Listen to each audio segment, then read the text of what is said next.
Hello बच्चों, let's read the question. Name different types of vegetation found in India and describe the vegetation of high altitudes. तो अब हम देख सकते हैं क्वेश्चन में हमें दो चीजें पूछी गई हैं.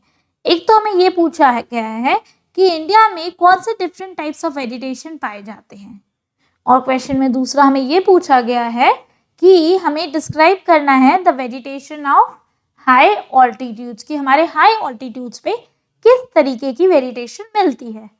तो सबसे पहले हम देखते हैं what are the different types of vegetation that are found in India.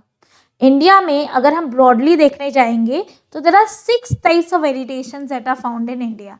ये आपको अच्छे से याद रखना है, कितने टाइप्स, 6 टाइप्स. उसमें सबसे पहले आता है हमारे tropical evergreen forest, tropical deciduous forest. Okay, evergreen के कम बारिश होती है, तो डेसिडियस बहुत कम बारिश के एरिया में पाए जाते हैं thorn forest and scrubs.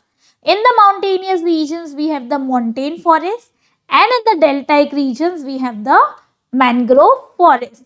So which are the 5 types of forest? Evergreen, जहाँ बहुत ज़्यादा बारिश होती है, कम बारिश में deciduous, बहुत कम बारिश या बिल्कुल नहीं बारिश में thorn forest and scrub, mountains में montane forest and deltaic regions में mangrove forest.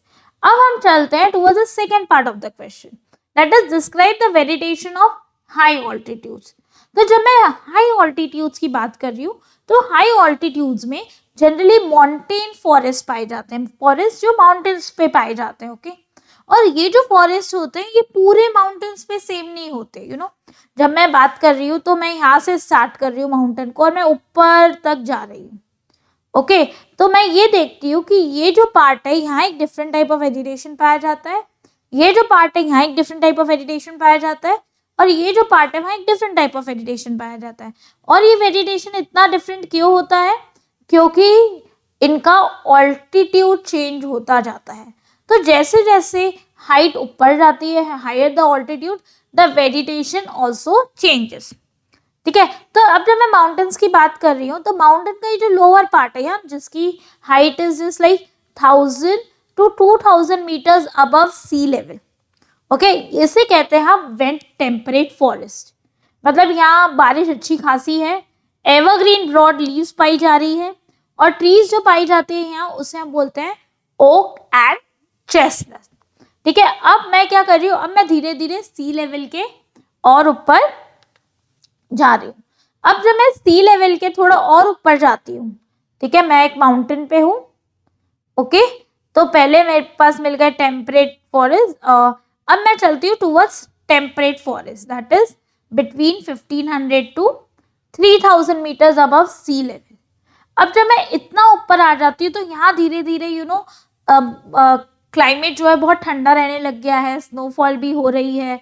इसीलिए हम यहाँ कॉनिफरस ट्रीज देखेंगे, कॉनिकल ट्रीज पाएंगे, जैसे पाइन हो गया, डिओडर हो गया, स्प्रूस हो गया.